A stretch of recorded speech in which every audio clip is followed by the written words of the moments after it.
نحمده ونصلي على رسوله الكريم اما بعد اعوذ بالله من الشیطان الرجیم بسم اللہ الرحمن الرحیم۔ مولانا شیخ صاحب نے بات کو اتنا پھیلا دیا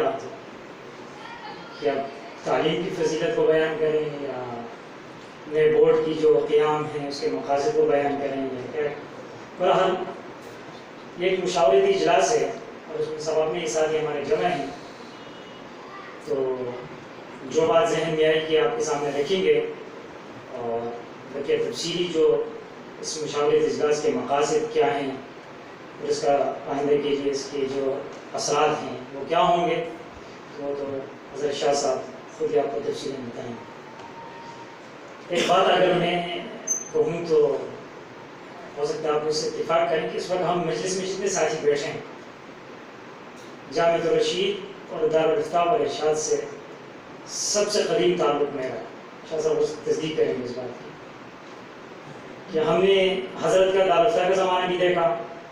پھر دار اسلامیہ کا وہ زمانہ بھی دیکھا، غالباً شاہ صاحب نے تخصص کیا تو اس وقت دارالفتاح میں تھے، پھر اس کے بعد جامعۃ الرشید ہمارے سامنے بنا، پھر یہ سارے مراحل ہمارے سامنے، تو اس حیثیت سے بھی کہ اس ادارے کے ساتھ ایک بچپن سے تعلق ہے، جب سے ہوش سنبھالا ہے، کیونکہ ہمارا گھر بھی دارالفتاح کے بالکل سامنے تھا، تو جب سے ہوش سنبھالا تو حضرت رحمۃ اللہ علیہ کو دیکھا سنا، اس کے بعد جامعہ بنا، پھر جو زمانہ اور حالات جیسے جیسے آگے چلتے گئے پھر ساری چیزیں، پھر اس کے ہاتھ سے جو بعض باتیں ہو سکتے ہیں کہ آپ کے علم میں نہ ہوں اور وہ میرے علم میں ہوں، اس لیے اس اجلاس کا مقصد یہی ہے کہ ہم مل بیٹھ کر ایک سوچ کو آگے بڑھائیں، اور اگر کسی کی سوچ میں یا فہم میں کوئی غلط فہمی کی بنیاد پر کوئی ایسی چیزیں ہیں تو ان کا بھی ازالہ ہو، تو اس طرح کے اجلاسوں سے کہ یہ فائدہ ہوتا ہے کہ بہت ساری چیزیں ایسی ہوتی ہیں کہ انسان غلط فہمی کی بنیاد پر اپنے ذہن میں ان کو رکھ کر بیٹھتا ہے اور اس پر اپنے فیصلے یا اپنی رائے کو قائم کرتا ہے۔ جب سب مل بیٹھتے ہیں تو پتہ چلتا ہے کہ جو رائے تھی یا ایک غلط فہمی کی بنیاد پر تھی۔ تو پہلی بات تو یہ ہے کہ آج کا جو اجلاس ہے، چونکہ میرے خیال سے پٹن میں پہلا اجلاس ہے بورڈ کے بننے کے بعد، اس لیے اس اجلاس میں کمی کوتاہی ہو سکتی ہے کہ جس طرح مجھے ساتھی نظر آ رہے ہیں تو یہ تو میرے خیال سے 100واں حصہ بھی نہیں ہے،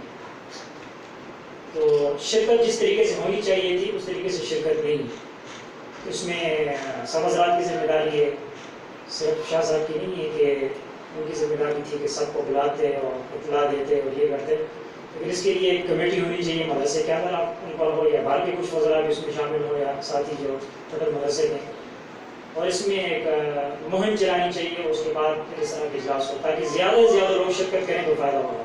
اور بات اصل یہ ہے کہ جو مدرسے کے یا جامع کے جو فضلہ ہیں اصل سفیر وہی نہیں، باہر کا ایک بندہ ہے وہ اگر جامعہ سے ملحق بھی ہے اور جامعہ سے اس کا تعلق بھی ہے،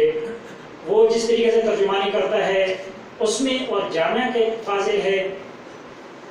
وہ جامعہ کی جو ترجمانی کرے گی اس میں زمین آسمان کا فرق ہوتا ہے۔ ظاہر اس نے سب کچھ دیکھا ہوتا ہے، سارے حالات اس کے سامنے ہوتے ہیں،